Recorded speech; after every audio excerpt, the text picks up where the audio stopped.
2019 wasn't such a great year. 2020 would even be a worse year for the rest of the Filipino people. No? But in 2019, I missed it by a little bit, honestly. And that, I think, is another time when your faith does come into the picture. And, people were asking me after the elections, parang okay ka naman. What's wrong with you?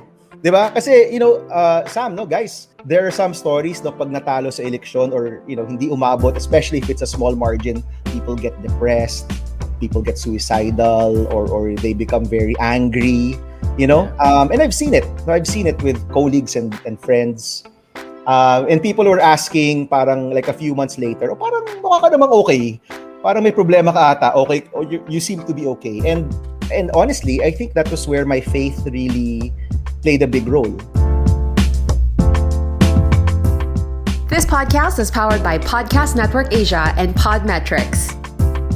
Hi, everybody. So nice to have you on another episode of The Narrow Door. Come on in. My name is Sam, and I am thrilled to welcome all of you and introduce you to my friends who are here, starting with Brother JPaul Hernandez, who is lay preacher at the feast. We also have Instructor Harold Recio, who is instructor at New Heaven and New Earth Shincheonji Church of Jesus. Usually, we would have Pastor Dennis C., who is head pastor at Victory Green Hills. But guys, he is celebrating his 16th anniversary with the wifey. So we gave him a day off. Bow chicka wow wow. I'm kidding. We're not that kind of show. So sitting in for Pastor D today is someone who has become a friend of the show. Our listeners love you, Bernz. So we thought we'd have him back for this one. And officially, we are calling him Brother Bernz Caasi, who is Brother Bernz. Brother. Why not? It's okay. Title Bakit si Bernz wala? So si Bernz is the creator and host of Unboxing Catholicism. You can watch him on YouTube, on Facebook. There is a podcast. Good stuff. So guys, really excited for this conversation. My hair is like voluminous today. Hello, YouTube peeps. Which reminds me, if you are on the go, you can also listen to this podcast on Spotify. I'm too cheap for YouTube Premium. So I would go Spotify or wherever you listen to your podcast. Go there. That's an option. We have a guest today, guys, and we got big topics today. I think this is probably a question that is on a lot of Christians' minds. These are actually questions that we asked kind of early on in the day. When we started this podcast, it's been about 6 months. So I think it would be a good time to revisit them with a guest. So, all right, just to introduce our guest today. Our guest he wears many hats, this guy. He is a social entrepreneur. He, when he's not repurposing furniture at home, he also hosts a podcast with his friends, Jake de Guzman and Erwin Romulo, called Coping Kwento, also with the Podcast Network Asia family. And he's also, only a former senator of the Republic of the Philippines. We are so happy to have Bam Aquino today. Hi, Sen! Hello. I'm very happy to be here. Magandang araw to Brother Bernz, to Harold, to JPaul, and of course, to the Sam O. Magandang hapon. Oh my gosh, you're too kind. Pro to pro! The Sam O. Sam O. Okay, guys, before you had the pleasure of being Sam's co-host, I was her regular guest co-host for about 6 months on radio. On the show. Yes, when we were doing Good Times. Good morning. Right? Good Times, that's right. Yes. And nakakamiss yun. Sobra! The funny thing is, so I was only there for a short time. Siguro mga 6 months, no? 6 to 8 months probably. Just once a week. But until a year after, people would stop me and say, Sen Bam, I heard you on Good Times. And I was like, the last time I was there was more than a year ago. Hindi ko alam. I must have made an impression. Absolutely. No, yeah. That was a good time, like the radio show's title. And now we're here on this podcast. We're going to talk about probably a side of you that's maybe not talked about so much in public. Would you agree with that? Definitely. I think people's faith, or siguro public servants or politicians' faith, it's not as people don't talk about it as much these days. No? I remember a time when it was maybe more important to people, or people would want to know. And this is not a judgment. I don't think it's a good thing or a bad thing. It's just that parang these days people don't talk about it. No, people don't really ask anymore.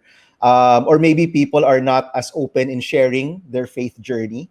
But I'm happy to be with all of you today and maybe talk about these things which aren't usually talked about. Absolutely. I mean, judging from your questions today, I'm assuming the time of the pandemic has been a time for reflecting, For everybody, no? Yes. Actually, I was saying na yung pandemic is a time to reset. And I know that there's a biblical, that's kind of biblical also, diba? Parang the times when we're asked to reset. It's usually very difficult times.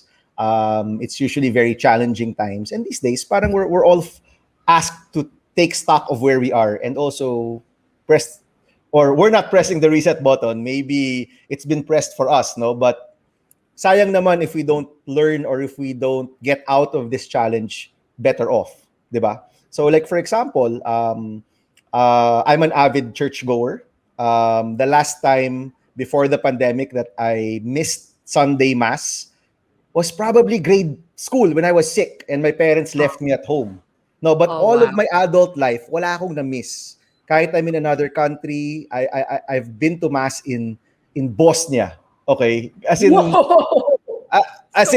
there are only 6 of us in the church, but nakamisa pa rin ako doon, di ba?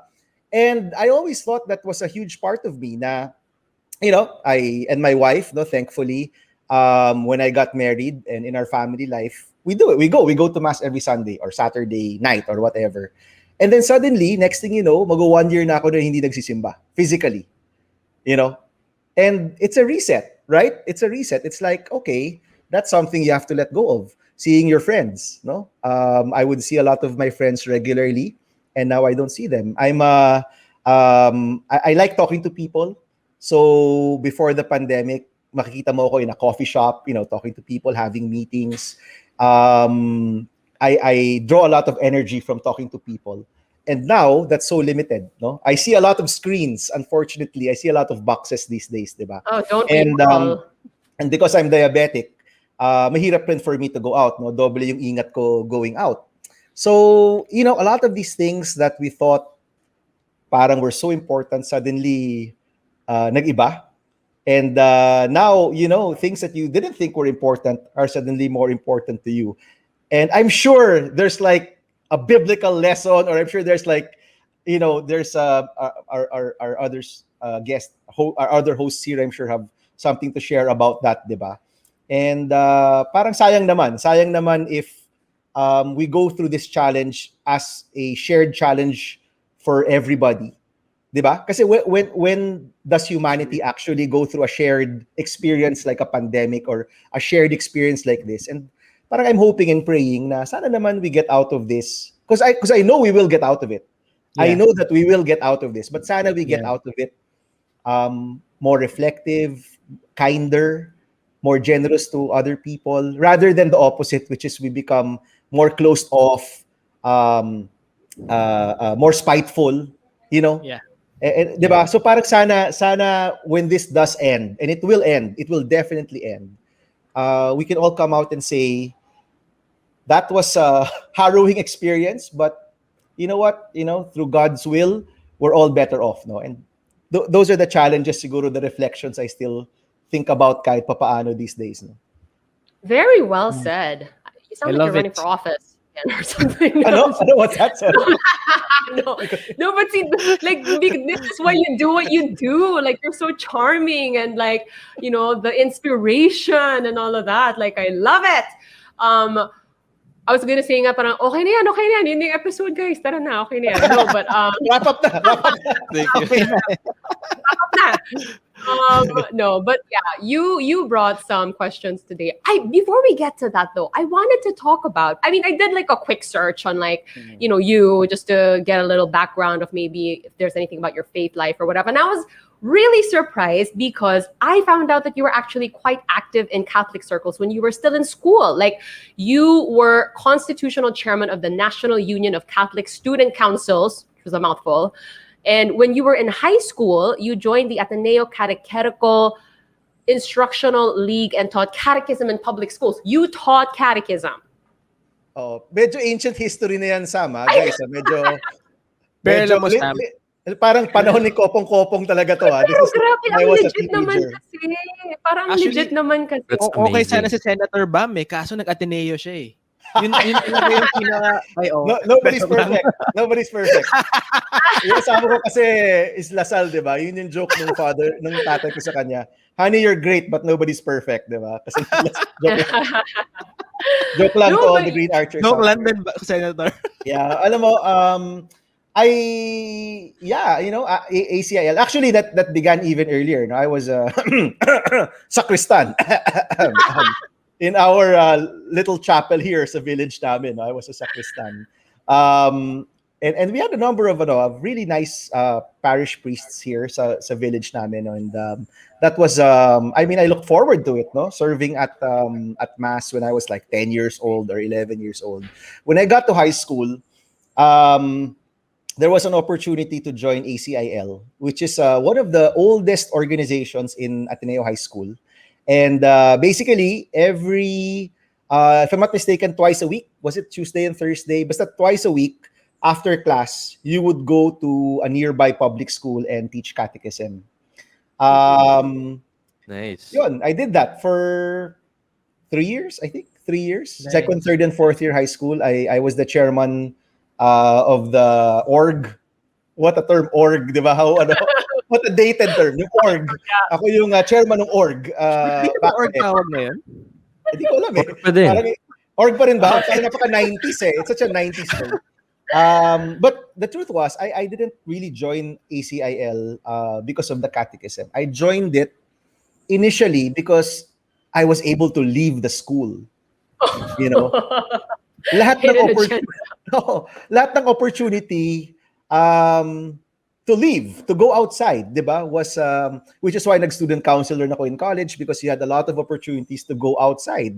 And Ateneo can be a very paano ba yun? Parang a very contained environment, a very like a bubble. Ayan, uso, diba? Bubble, diba? Like a bubble. And when I was young, I had that call of the heart na anytime I would go out, I would really do it. In grade school, it was joining math competitions, because math competitions got me to go outside of the school, though. So initially, kasi I knew 2 times a week lalabas kayo di ba?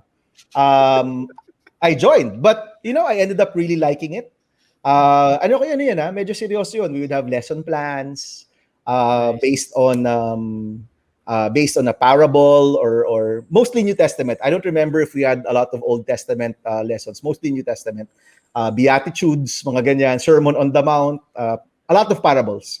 Oh, then wow. You read the parables, then of course you sort of have a Q&A with the kids. And these were mga grade 5, grade 4. Really fun, a lot of fun actually. That was a great part of high school life. Yeah, no, wow. It sounds like you had a very colorful academic life, and you really hit a balance of like gimmick, but also achieving at the same time.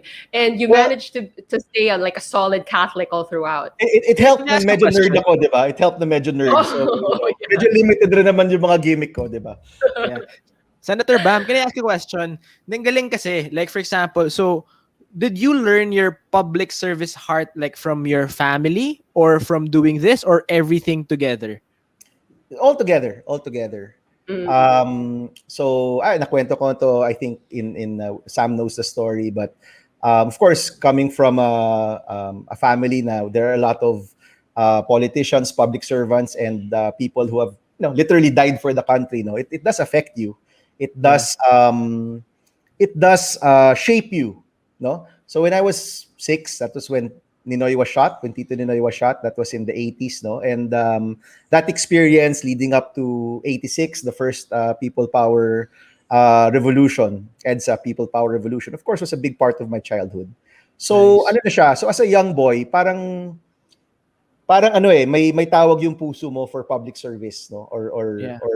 But at that time I wouldn't even call it public service. It was just parang you grow up wanting to help other people, being exposed to people that gave a lot to the country. So, you sort of, you don't really want to follow in their footsteps, no? Obviously, mahirap yung footsteps nila. I mean, it's a tall order, no? I mean, diba, that's like the biggest sacrifice, diba? But you are inspired to sort of try to do well, no, to do good, to help other people. And for the longest time, I was resisting politics. No, I worked in an NGO, I worked in a social enterprise. I joined government for a while as a youth in the youth sector, but yung running was something I really postponed or didn't want to face up to. But at some point, one of my mentors, no, parang said, alam mo, matagal ka na rin nagtatrabaho dito sa social enterprise. No? Itong mga ginagawa natin, kung walang tao sa gobyerno nakakaintindi niyan, it will never grow to the level that we want it to grow. Diba? So you should think about running. And that was, I think, 2012. No? Seems like a lifetime ago, honestly. And that was when I decided to run. And buti lang, I won in the first term.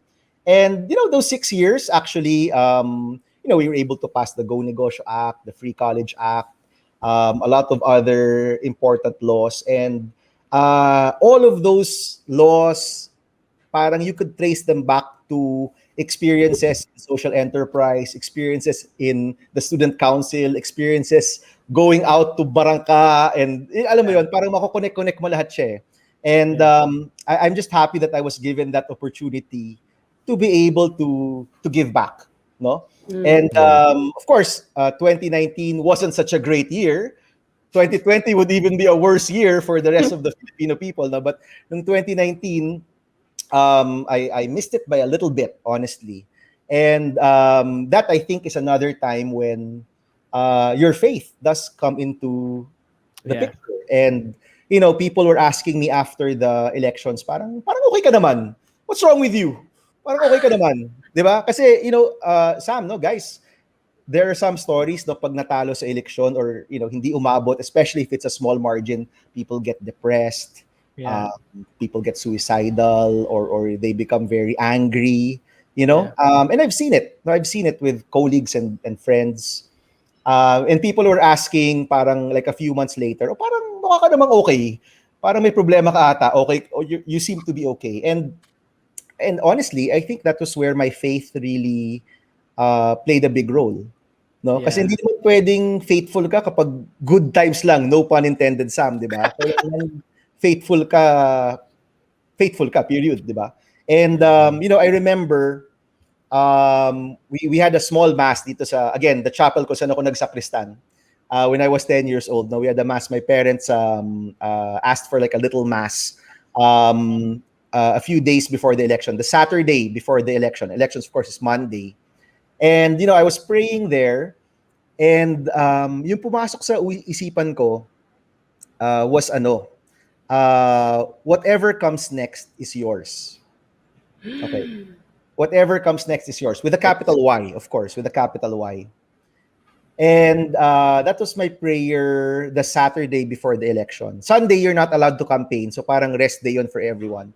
By Monday, botohan na. By Monday night, alam kong alanganin na. Alam ko, alanganin na eh. Because, there was, let's not talk about it, but by Monday night, alam na natin na may problema. Okay, fine. By Wednesday, or Tuesday afternoon or Wednesday morning, I met the campaign staff. Because my staff were like mostly young people. JPaul might know some of them pa. There were like a lot of young people, a lot of very idealistic. I'm one of the oldest in that group, no? So most of them were in their 20s, all crying. Iyak ng iyak, iyak ng iyak. Yung iba, sinusumpa yung bayan, sinusumpa yung mga tao, yung mga hindi tumulong or whatever. And I was like, guys, my prayer was whatever comes next is yours. And we have to have in our hearts that there's a plan. There's a plan. And we are asked to respond the best way possible, which is as good Christians, as good people. We respond in the right way, which is we shouldn't be angry. We shouldn't, wag tayong magkaroon ng galit sa puso natin or spite sa puso natin. our love of country, our love of our countrymen, our willingness to help has to continue. But it might just be in another way. Yeah. You know? And sabi ko nga, itong whatever comes next is yours. Hindi to pwedeng yours pero good times lang ha. Whatever comes next is yours pero ano lang ha, pag panalo lang. Hindi pwede. Kailangan pag binigay mo yung sarili mo, kapag nag-surrender ka, it has to be at all times or at any time, di ba? So I think that's what kept me sane, and that's what kept me still optimistic and looking forward to the country. Then of course the pandemic happens, which is a whole other challenge, but this time it's a shared challenge naman by everyone. So again, the question becomes, okay, Bam, you're not in the Senate. You're not a public figure. Technically, wala ka ng responsibility. You're not expected to do anything because you're a private citizen. Yeah. But, at that time, sabi namin, and this was mga March, hindi naman pwede yun. Just because wala ka na sa posisyon, hindi ka natutulong. So at that time, through Kaya Natin, through OVP, we started to raise money for PPEs. Now it's about helping communities where families are hungry or they're economically challenged. So parang, sabi ko nga, hindi pwedeng mawala yun eh. Kahit mag-iba yung estado mo, dapat hindi nawawala yun eh. And again, I guess that's what's expected of us. At that moment in time, wherever you are, whatever your circumstance, yung expectation sa'yo is, to do the right thing, to help other people, di ba? And it doesn't matter nasa posisyon ka wala, nasa radyo ka o wala, nagtuturo ka o hindi, nasa seminary ka o hindi. The fact is you're there and you're expected to help, and you should. Right. So that's what's been keeping me sane in this insane world. Yeah. Ganda. No, I remember you saying on your Love podcast, like you may not, be in politics anymore, but you will always be in public service. And I think that is what you are doing. And, everything you said about going through that loss and dealing with it and your faith playing such a big part in that, we could just lift that stuff and apply it to the pandemic. And I feel like it would still work. So, yeah. So, I mean, with that, let's get to those questions, because your questions today have a lot to do with this pandemic. I took the liberty of sort of rearranging the questions because I thought maybe this question would be a good place to start. So, Sen wants to, and this is a common question among believers, I think. They read the Bible and they see that in the Old Testament, God seems like this, mad, punishing, wrathful God. And then come the New Testament, it seems like he's made a switch into being a loving God. How do we reconcile those two gods is our first question. Who wants to go first? Mahirap, di ba? Hirap na tanong, di ba? Pero I think we'll discuss that. Can I quickly give just the context of that question? Yeah. So Go ahead. I'm a dad now. I've got 2 girls, di ba? Yung eldest ko is just turned 6 last December. And, we have movie night. We watch a movie. So we were watching Prince of Egypt. Okay? Prince of Egypt. Ano nga yung kanta? It's a famous song. When you believe. Okay, so yan.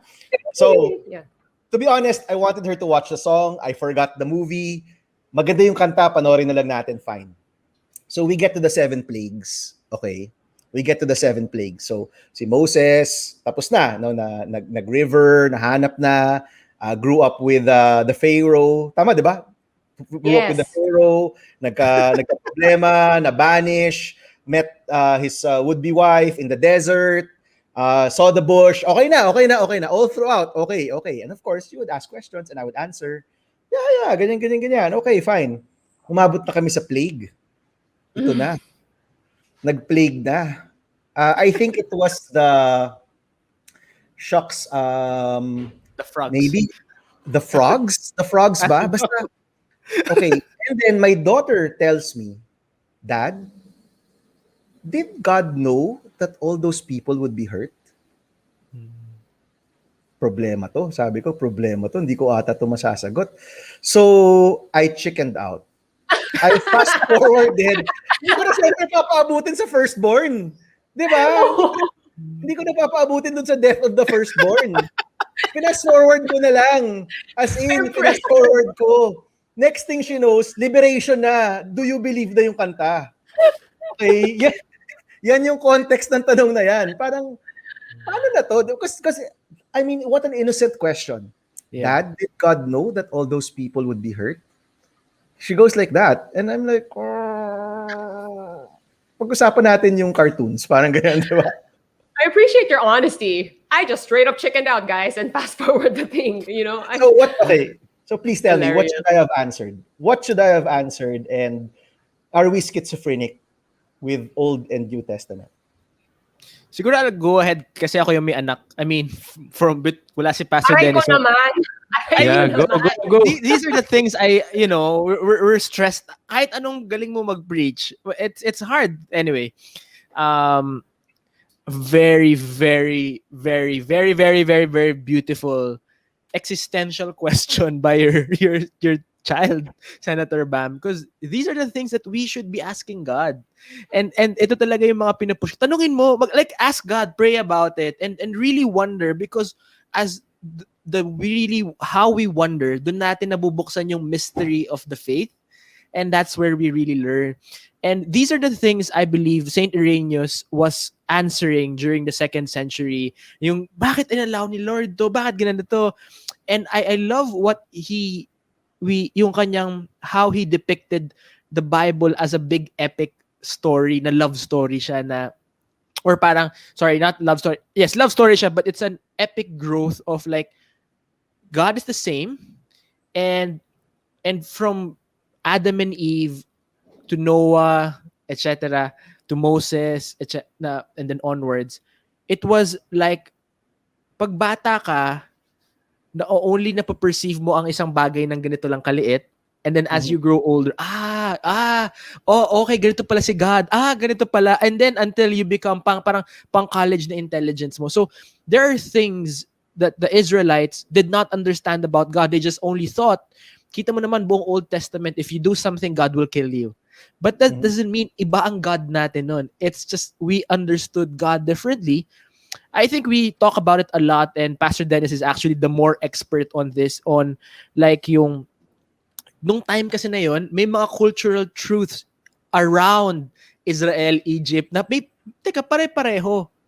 Yung, di ba, may flood, nangyari rin yan, or sa history din ng ibang cultures. So I think the way we did it is we understood na ganun. But as a parent, the real question is, as a parent, how do you deal with it? And it's more of really telling stories. You know what, daughter? When I was young, Rory. Her name's Rory. Rory. So for me, I'll just put my son's name. Kasi my son, favorite niya yung sa Netflix, The Star. Parang ganun. Hindi ko ma-explain paano si Lord ganyan. Hirap. Sabi ko, you know what, babe? That's when I was young, I didn't understand it well. But as you grow older, we'll talk more about it. And then the more, I'll tell a story about God, about my experience on faith. And it's really about telling stories and opening communication. And I think kids will really, how do you say this? Appreciate our humility and saying, anak, di ko alam eh. And then maybe let's talk about it more next year. And kesa yung, I think the wrong thing with cultural Catholicism in the Philippines, shut up, be quiet, pray the rosary, tapos na. Pero hindi eh. Ang importante, we keep on talking about it, and as they grow older in mental maturity, darating tayo sa usapang ganun. This is more of, as a parent and somebody who reads the Bible, that's how I would attack it. But honestly, 90% of me would chicken out as well. I don't feel so bad anymore. No, that's a tough one. Preacher is willing to chicken out like me, di ba? Yes, that's a tough one. Insta Harry, do you wanna go next?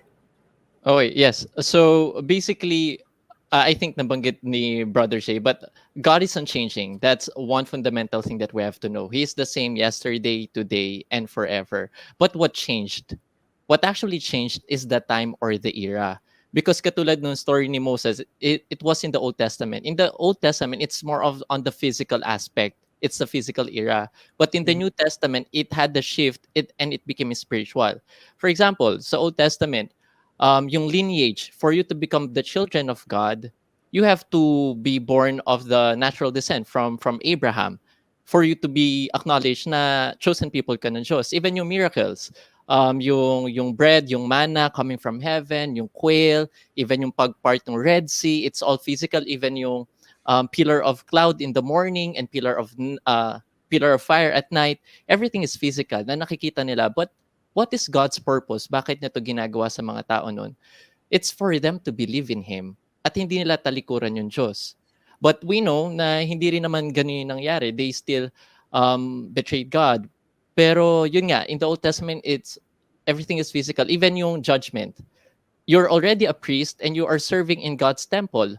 But if you are not sanctified and you are not holy, tapos nag-serve ka sa Kanya, you can die right then and there. Physically, kitang-kita natin.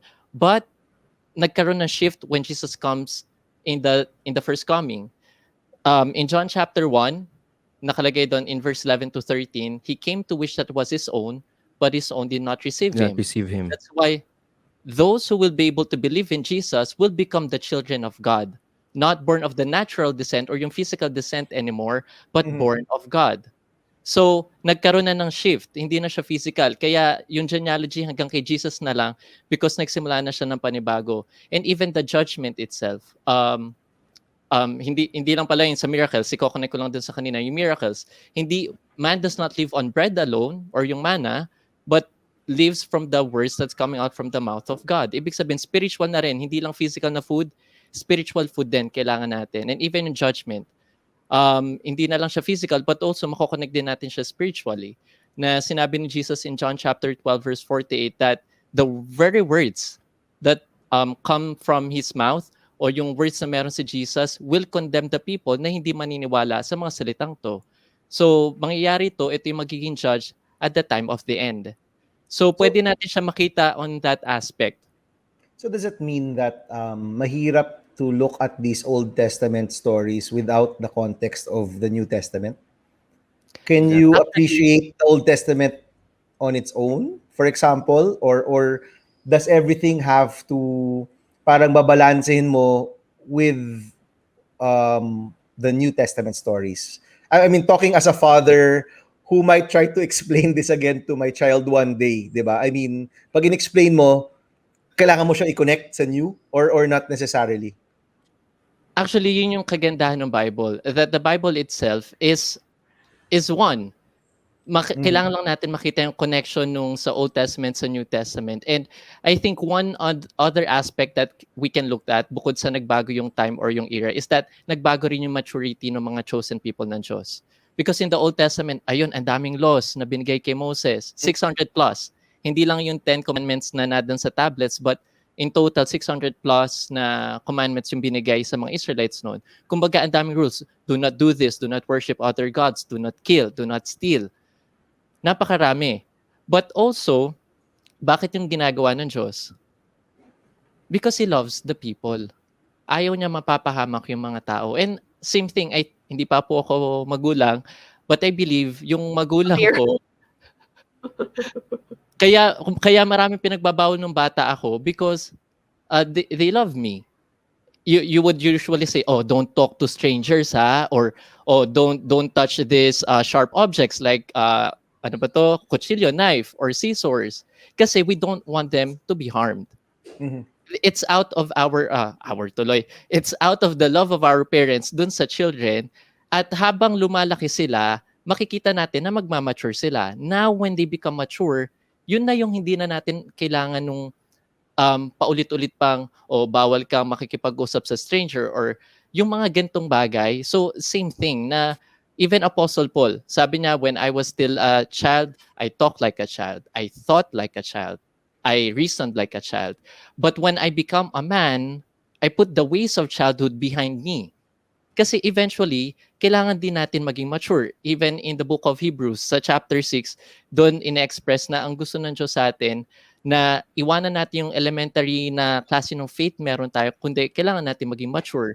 And connected siya sa Hebrews chapter 5 na yung mga infant, they have elementary teachings. I think nabanggit kanina din yon. Pero ang gusto ng Diyos ay maging mature tayo. Pero the mature are those who have the teaching of righteousness, who can distinguish good and evil. At kailangan magawa natin to para masabi natin maging mature tayo. But the question is, are we already exempted from it? Because I believe that God is still disciplining us until right now. That God would want us to be the mature believer na hindi na kailangan pang paalalahanan. What I want to know is, did you have a Bible for breakfast? That was intense, man. Wow. Inaantok pa siya niyan. Inaantok pa si Instructor Harold niyan. Just kidding. Kagigising lang yan. Sorry, bago si Bernz. Sorry, Sam. Just wanna say, yeah, I think just as a father, more of that perspective ako pumapasok na I really believe, and this is what we preach in the feast, that Rory's understanding of God will come from her relationship with her dad. If he knows that her dad is loving, sacrificing, generous, then as she grows older, she will know, oh, hey, my earthly dad is loving, generous, caring. How much more can be my heavenly father, be more than that my earthly father? So I think, Senator Bam, you're in the right path. Let's run away from the pressure. That is true, dude. Honestly, as a parent, so much pressure to, because you could really mess up your kids, honestly, diba? It's a lot of pressure, no? So, anyway, okay, sorry. Napapaisip ako sa mga iba pa niyang tanong eh. Marami kasing tanong yung anak ko eh. Kaya, okay. Brother Bernz, please shed some light into this discussion. First of all, Senator Bam, I'm so happy to meet you here, no, in this podcast. I am a fan. I voted for you, by the way, and I'm also passionate about entrepreneurship and leadership, etc. Anyway, that's not our topic. I would like to approach your question through my experience as an educator, because I get that a lot through my students. No, grade 4, grade 5 students will ask, "Sir, if God is this and that," no, I will approach it by asking question. No, so I think JPaul and Harold already gave you the content. Now it's my time to shed some light on the pedagogy. And children learn best when they are asked questions and they can get to reflect. No? So you could say, okay, I think, Rory, your question is also similar to, if God is, all merciful and all powerful, why is there evil? Why is there suffering? And then you can ask her questions like, why do you think there are times that your dad or your mom would reprimand you for certain things that you have done? Okay, or why do you think your teachers would give you difficult exams in the school? Can we just do away with the exams by receiving difficult exams? Does that mean that your teachers are evil? Okay, and then let her answer, and then try to process her questions, and then ask more questions. Sometimes these kids would appreciate, no, not sometimes, but many times, if our answers to them are also questions, repackaged questions that would make them reflect on their own. And then if you see that the answer is not coming, that's when you use the inputs of JPaul and Harold. And just to add on to that, in fact, being a former catechist also, I'm sure you're familiar with this great book produced by the church, The Catechism of the Catholic Church. And I really hope our Catholic viewers can get a hold of this. And it's a question and answer format, some of the items here. And what is interesting is on the issue of suffering, this is what the Catechism has to say, although there are a lot of paragraphs here. No, first it says it's a mystery. We really don't know for sure the exact reason why God would allow certain things to happen, especially if they're bad. And why is it a mystery? Isaiah 55:9 tells us, "For my ways are higher than your ways, my thinking are higher than your thinking." No, so we cannot fully understand an infinite God. In similar way that my major is psychology and human resources, may not fully understand the major of Senator Bam Aquino, which may perhaps be politics, governance, or social entrepreneurship, but I can have a glimpse of it depending on how he reveals it to me. So another thing that the Catechism is telling us, and this is also mentioned by Harold and JPaul, we are in state of journeying. So I'll just quote it. No, paragraph 302 here says, "Creation has its own goodness and proper perfection, but it did not spring forth complete from the hands of the Creator. The universe was created in statu viae. In Latin, it means in a state of journeying toward an ultimate perfection yet to be attained, to which God has destined it. Meaning to say, we could say that the way people understood, God in the Old Testament was different in the way he was perceived and the way he revealed himself in the New Testament. And to answer your question, Senator Bam, are we supposed to read the two of them together? Yes. In fact, that has been the practice of the early church. If you will look at the writings of Augustine, of Aquinas, Irenaeus, the one quoted by JPaul earlier, they would always say that you cannot understand fully the Old Testament without the New Testament, because the Old Testament gives you the shadow, the New Testament gives you the totality of the figure foreshadowed in the Old.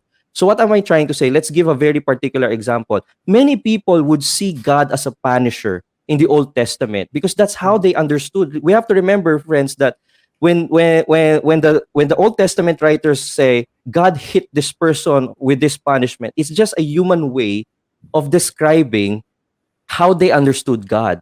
No, but God hasn't fully revealed himself yet. In fact, in his revelation, he gave the commandments. What did God say in the commandments? Do not do this, do not do that. No, it's similar to a parent na, "Oh, anak, wag mo tong gagawin, wag mo tong gagawin ganyan. No, don't do that. Don't talk to strangers," as Harold said.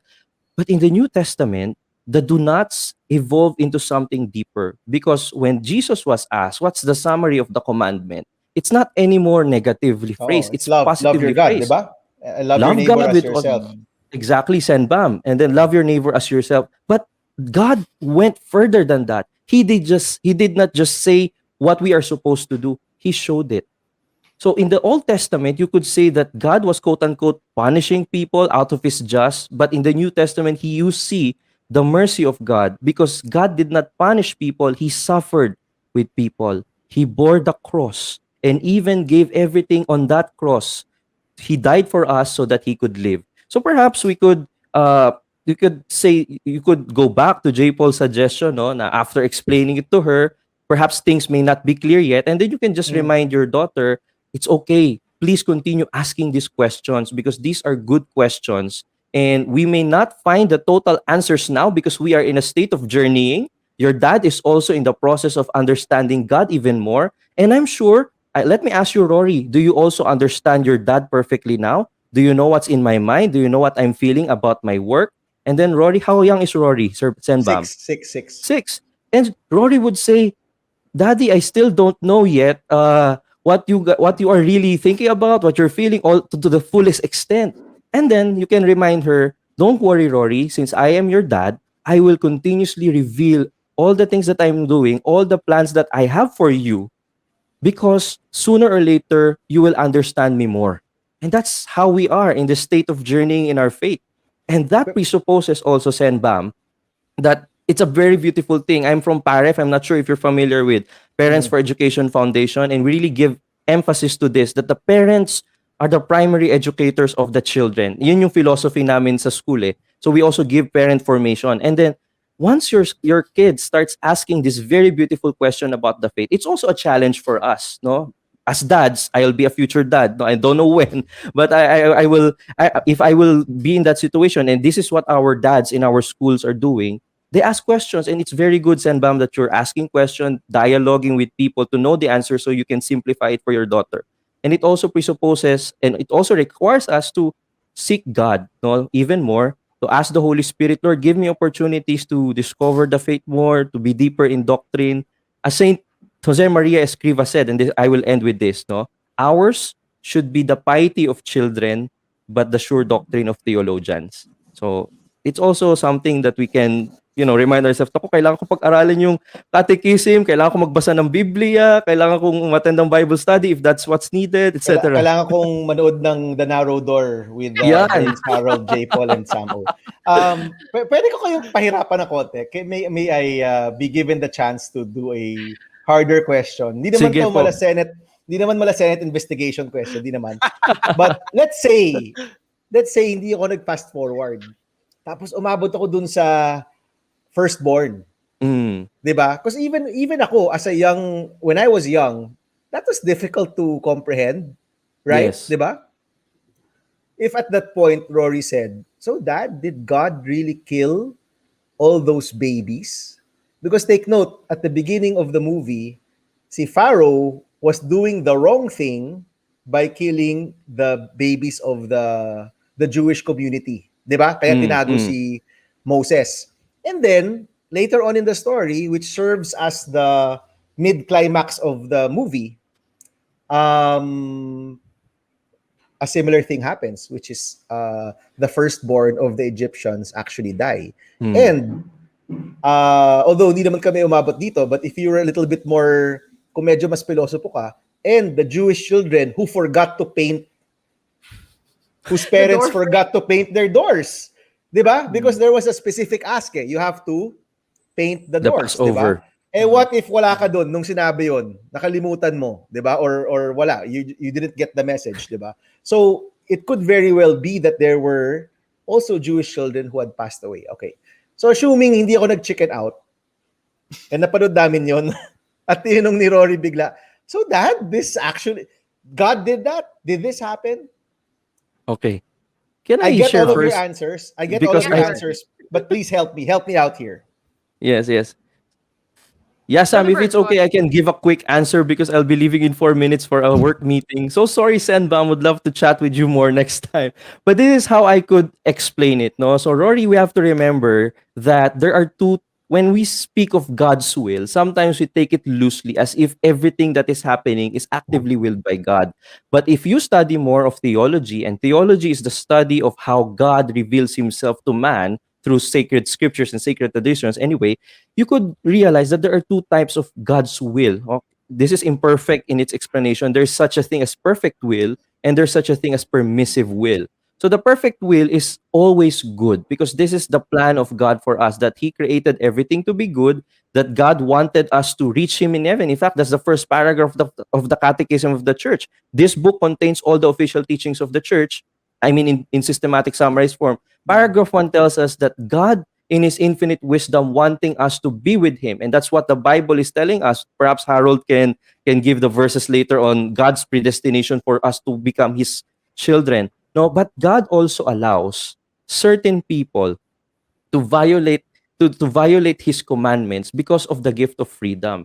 And then Rory will ask, why would God give us the gift of freedom? And then you could say, Rory, what would you do if automatically you're programmed to love me? Like you will just follow everything that I say. Okay? Do you think you will enjoy your life? Do you think you will really say that you are making any choice? For a 6-year-old, that may be very difficult to grasp yet. No? But let's think about it. If God did not give us the freedom to reject him, there's also no freedom to love him. Yeah. The only choice is for us to follow whatever he tells us, and we don't become humans anymore. We end up becoming robots. No, so there is suffering because there is human freedom. And why is there human freedom? Because God gave us this freedom as a gift. But why would God give us freedom? Well, because God created us free, and he created us free to love him back or to reject him. So I could say, when I told my students about this, the imperfect analogy, I would always say imperfect because we cannot totally perfectly understand the mind of God. I just said, Isaiah 55:9, his ways are higher than our ways, but he took the risk.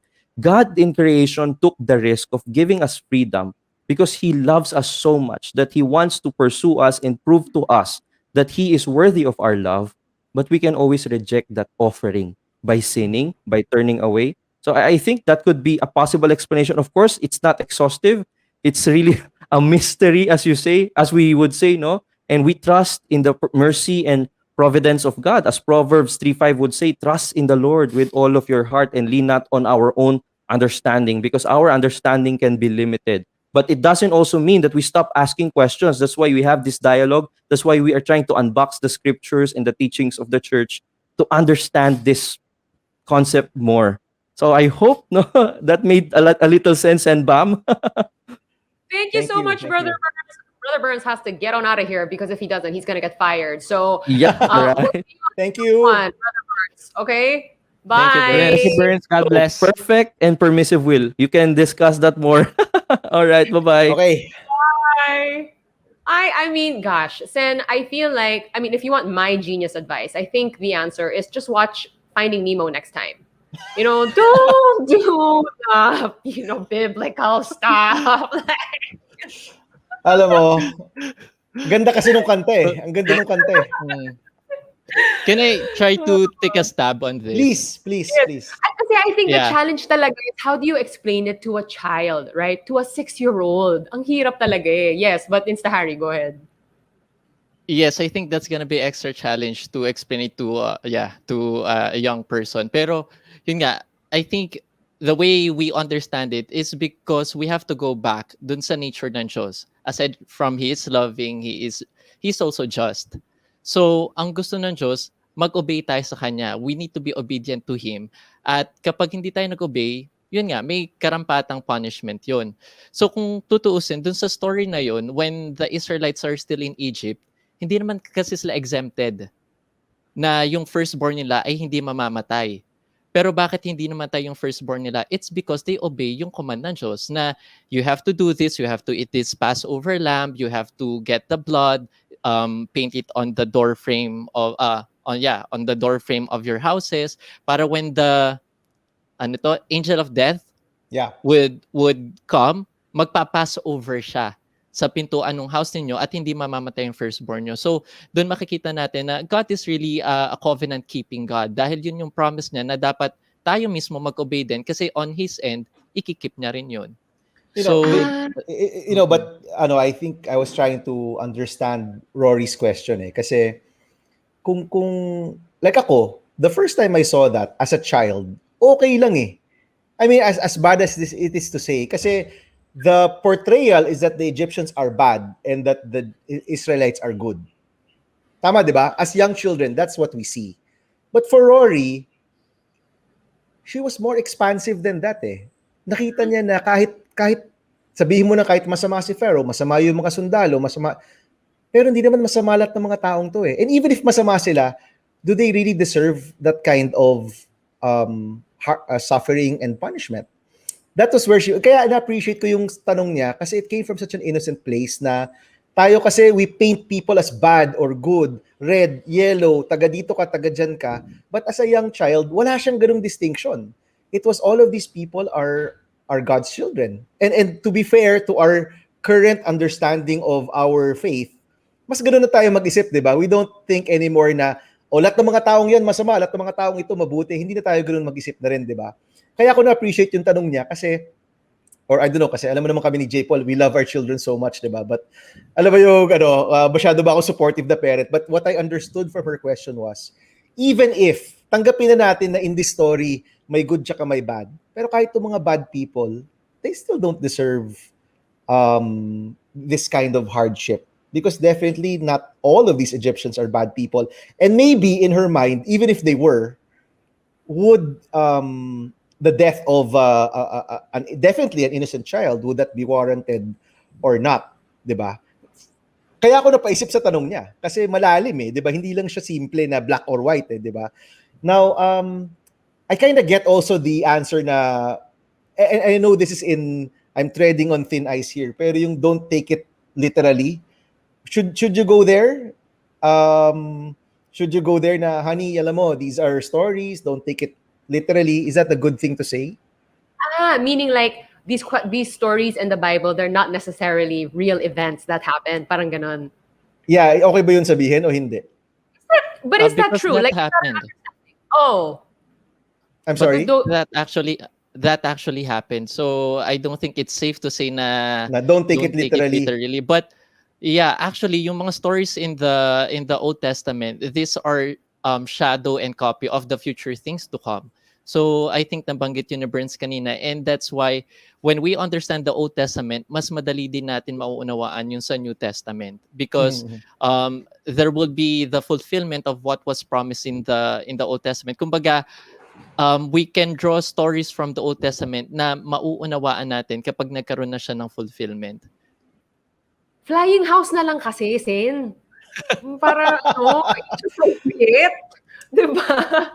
May flying house pa ba? Hindi ko alam. Wala na. I tried, by the way, I tried flying house kasi I grew up on flying house and there was another one, diba? Flying house tsaka... Is it Superbook? Yeah! Superbook. Obviously, Superbook. Alam mo, the quality of the animation, and maybe because YouTube parang sobrang pangit na. Like, hindi na, Hindi na kaya But ng anak well. ko. Pag nasa Toy Story na siya, nasa gano'n na yung level niya eh. Mataas na yung kalidad na hinahanap niya eh, 'di ba? So pag medyo junky na yung nakikita niya, hindi na siya masyado masaya. Yeah. There's gotta be like a 2021 equivalent of those shows, right? And if not, someone chop. Let's get to it. Gosh. Get to it. Yeah. And that wraps up part 1 of our catch up with former Senator Bam Aquino, which, oh my goodness, made me realize I have a lot of studying to do before having kids. Thanks for the heads up, guys. Make sure to come back for part 2 of this chat where we discuss end times, how the pandemic fits into this picture, and is Revelation fulfilling? Because one of the guys thinks so. Thank you for joining us today, and don't forget, you can reach us at the narrow door podcast at gmail.com. Catch you next time.